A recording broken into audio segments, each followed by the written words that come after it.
بسم اللہ الرحمن الرحیم۔ قرآن مجید فرقان حمید کی سورۃ العصر۔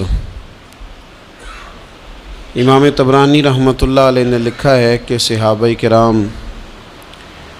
علیہم رضوان کا یہ طریقہ تھا کہ جب وہ ایک دوسرے سے ملاقات کرتے تو سلام کے بعد سورہ عصر کی تلاوت کرتے تھے۔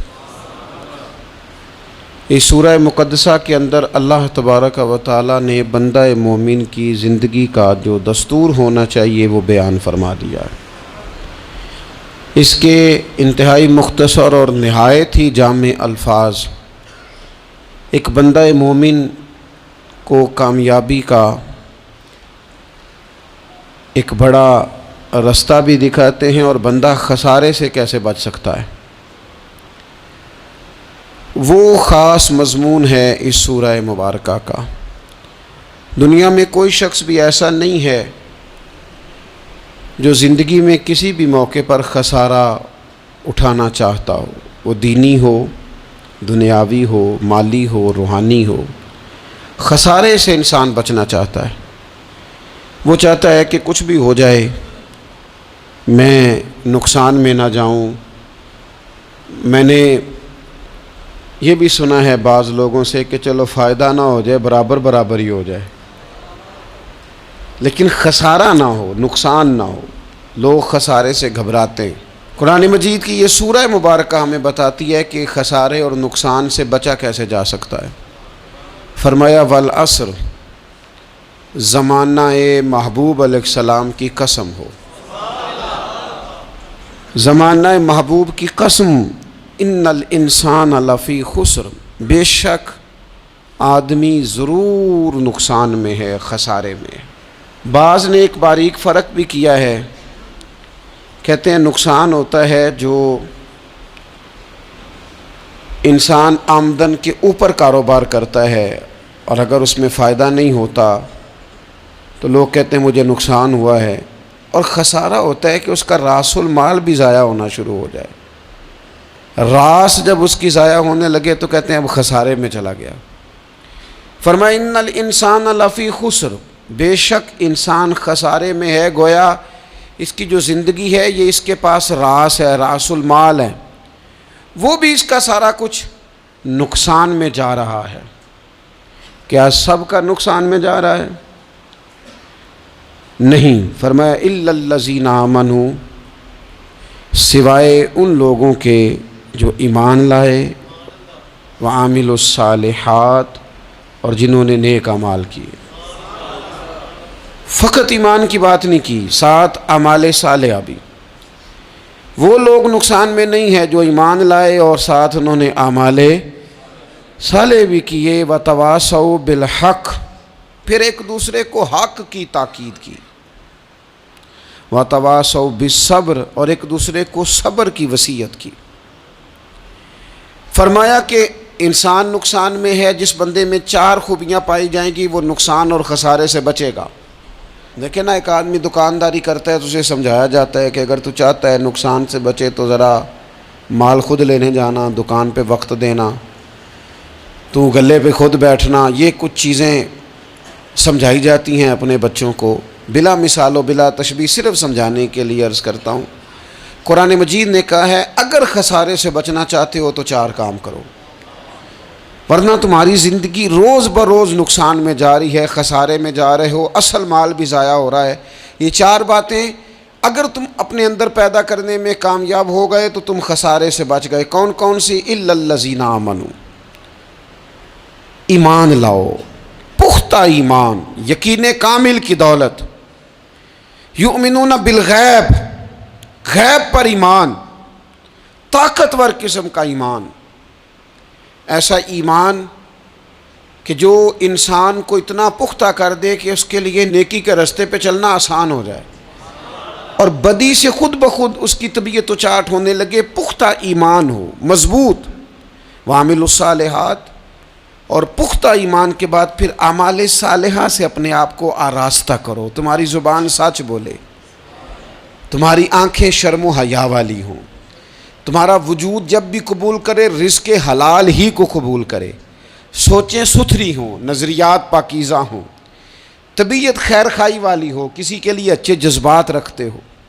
تمہارا وجود نفع بخش ہو، ہمیشہ کسی کا بھلا کرنے کی خواہش طبیعت میں مچلتی رہتی ہو۔ اعمال صالحہ سے اپنے آپ کو آراستہ کرو، صوم و صلات کی پابندی ہو، نماز کا خیال ہو، نماز کے قیام کا خیال ہو، ظاہری باطنی آداب کے ساتھ اللہ کے حضور عبادت کے لیے حاضر ہونا تمہارا جذبہ ہو۔ ایمان اور اعمال صالحہ یہ دو خوبیاں، وَتَوَاصَوْا بِالْحَقِّ، پھر ایک دوسرے کو نا حق کی تاکید بھی کرو، نیرا بیٹھ نہیں جانا نیک اعمال کر کے۔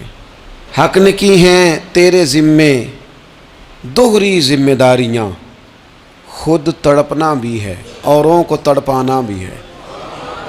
نیرا تو نے خود ہی نہیں تڑپنا، تیری ذمہ داری یہ ہے کہ کسی اور کو بھی تو تڑپائے۔ وَتَوَاصَوْا بِالْحَقِّ، تاکید حق کرنی۔ ہمارے اندر نا ایک بہت بڑا مسئلہ ہے، دو حکم ہے شریعت کے، ایک ہے امر بالمعروف، ایک ہے نہی عن المنکر، نیکی کا حکم دینا اور برائی سے منع کرنا۔ میں نے دیکھا ہے کہ بڑی کمزوری پائی جاتی ہے، نیکی کی بات لوگ پھر بھی کر لیتے ہیں، لیکن نہی عن المنکر، کسی بندے کو برائی سے روکنا، منع کرنا، طبیعت ہوتی ہے گڈ بک میں رہنے کی، مزاج ہوتا ہے سب کی آنکھوں کا تارا بننے کا۔ اپنے گھر کے اندر بھی اتنی جرت کا مظاہرہ نہیں کرتے کہ غلط کو غلط کہہ سکیں، حق بات کی تائید کر سکیں، طاقت ہی نہیں ہوتی۔ ایسی عجیب سیاست سکھا دی گئی ہے کہ ہر شخص ایک عجیب رنگ میں اپنی زندگی بتانا چاہتا ہے۔ قرآن مجید کہتا ہے خسارے میں چلے جاؤ گے اگر کلمہ حق تمہاری زبان پر نہیں آتا۔ اگر کلمۃ الحق ادا کرنے کی تمہارے اندر طاقت نہیں ہے تو تم نے ضائع کر دیا سارا وقت، حاصل کیا کیا؟ کہیں اگر اپنی برادری، اپنا قبیلہ، اپنا خاندان کسی موقع پر غلط ہے اور سامنے کوئی قبیلہ ٹھیک ہے تو آپ تائید کریں سامنے والوں۔ آپ کے اندر یہ اخلاقی جرت ہونی چاہیے کہ غلط کو غلط کہہ سکیں اور صحیح کو صحیح کہہ سکیں۔ نبی اکرم علیہ السلام نے فرمایا تم میں سے جو برائی دیکھے وہ چاہیے اسے کہ وہ ہاتھ سے بدل دے، مظاہرہ کرے جرت کا کہ میں نہیں ہونے دوں گا، اور فرمایا اتنی طاقت نہ ہو تو زبان سے ہی کہہ دے، اعلان کرے برائی کے خلاف، اور فرمایا یہ بھی نہ کر سکے تو دل میں ہی برا جان لے، ذالک اضعف الایمان، یہ کمزور ایمان کی علامت ہے۔ تو حق بات کا مزاج، او جی میں نے اپنی قبر میں جانا ہے، او میاں آپ کے ذمہ اللہ تعالیٰ نے قانون لگایا ہے، کنتم خیر امۃ اخرجت للناس تأمرون بالمعروف وتنہون عن المنکر، تم نے لوگوں کو بھلائی کا حکم دینا ہے اور برائی سے منع کرنا ہے۔ غلط کام ہو رہا ہو تو آپ غلط کو غلط ہی نہیں کہیں گے۔ آپ کی طبیعت اس طرح کی ہو جائے کہ آپ بات چپ سادھ لیں، آپ کی زبان پر کسی مظلوم کے حق میں کوئی کلمہ ہی نہ آئے۔ ایک بستی میں 2-3 لوگ بڑے نیک رہتے تھے اور باقی بستی ساری گناہوں میں، معاذ اللہ، اللہ کی نافرمانیوں میں، حدوں کو توڑنے میں مشغول تھی۔ اللہ کریم نے فرشتوں کو حکم دیا کہ اس بستی کو الٹ دو۔ فرشتوں نے عرض کی مالک وہاں تیرے 2-3 نیک بندے بھی تو رہتے ہیں، تو رب کریم نے فرمایا سب سے پہلے انہیں تباہ کرنا۔ مالک نیکوں کو، پرہیزگاروں کو۔ فرمایا یہ کس طرح کے پرہیزگار ہیں، خود تو نمازیں پڑھتے رہے اور میری نافرمانی دیکھ کے کبھی ان کے ماتھے پر شکن تک نہیں آیا، کبھی ان کی طبیعت پر بوجھ نہیں بنا کہ لوگ دین کی حدیں توڑ رہے ہیں میں کم از کم زبان سے ہی کہہ دوں، نہ کبھی سوچا ہی نہیں کہ شریعت اسلامیہ کو سر عام پامال کیا جا رہا ہے اور کوئی کلمہ ان کی زبان سے ادا نہیں ہوا۔ پہلے ان لوگوں کو تباہ کرنا، خود تڑپنا بھی ہے، اوروں کو تڑپانا بھی ہے، اپنی زندگی میں حق کہنے کا مزاج پیدا کریں۔ کسی کو روکیں کہ میاں یہاں تو غلط ہے، ہم سے لوگ مشورہ لینے آتے ہیں، ہم ہاں میں ہاں ملا کے گزر جاتے ہیں۔ اگر آپ کو محسوس ہونا کہ سامنے والا بندہ جو آپ کے پاس بیٹھا ہے وہ بات درست نہیں کر رہا تو یہ جرت پیدا کریں، اگرچہ حکمت سے کہیں، دانائی سے کہیں، اچھے جملوں کا چناؤ کر کے کہیں، لیکن اس کو کہیں، اس کو سمجھائیں کہ یہاں تو بھی غلطی پہ ہے۔ اور غلطی دلیر لوگ مانا کرتے ہیں، دلیر لوگ، بزدلوں نے بھی کبھی غلطی مانی ہے؟ بزدل تو اپنی غلطیوں پہ دلیلیں دیتے ہیں، نہیں میرا یہ مطلب تھا، نہیں میں یہ. بزدل ساری زندگی کہتے ہیں میں ناکام ہوا فلانے کی وجہ سے، میں پیچھے رہ گیا فلانے کی وجہ سے. او خدا کے بندے تو بزدل ہے، اس لیے تو نہیں. اگر تو طاقتور ہوتا تو کم از کم اپنی غلطی تو اپنے کھاتے میں ڈالتا. تو اپنی غلطیاں بھی کسی کے کھاتے میں ڈال رہا ہے، یہ بزدلی ہے. تو فرمایا ایمان لائیں، اچھے اعمال کریں اور حق بات کی تاکید کریں.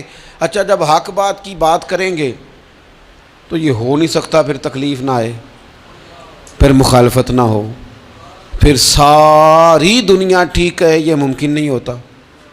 اب مشکل آئے گی تو فوراً کہا وَتَوَاصَوْا بِالصَّبْرِ، ایک دوسرے کو صبر کی وصیت کریں. مشکل تو آئے گی، جب آپ حق بات کہیں گے تو کچھ لوگوں کے مفادات پر چوٹ بھی لگے گی، کچھ لوگ مخالفت بھی کریں گے.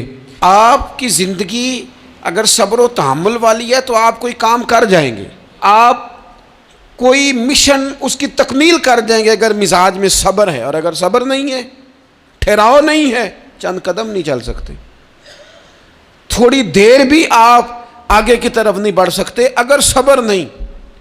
ایک تو یہ ہے نا کہ میرا کمپنی میں گزارا نہیں ہوتا، ایک تو یہ ہے نا کہ میرا دوستوں میں گزارا نہیں ہوتا، اور ایک تو یہ ہے نا میرا دفتر میں صبر نہ ہو. ذمہ داری سے کہہ رہا ہوں، صبر نہ ہو تو ماں باپ سے بھی گزارا نہیں ہوتا. میں ذمہ داری سے کہنے لگا ہوں صبر نہ ہو تو بیوی بچوں کے ساتھ بھی گزارا نہیں ہوتا. آپ کو صبر کرنا ہے. مجھے بتائیے چھوٹا بچہ ہے آپ کا، وہ چھوٹا ہے، اسے پتہ نہیں ہے، وہ کچھ ایسے کام بھی کرتا ہے جو غصے والے ہیں، تو کیا آپ اس بچے کو سزا دیں گے؟ نہیں، آپ صبر کریں گے، آپ سمجھیں گے کہ یہ مقام صبر ہے.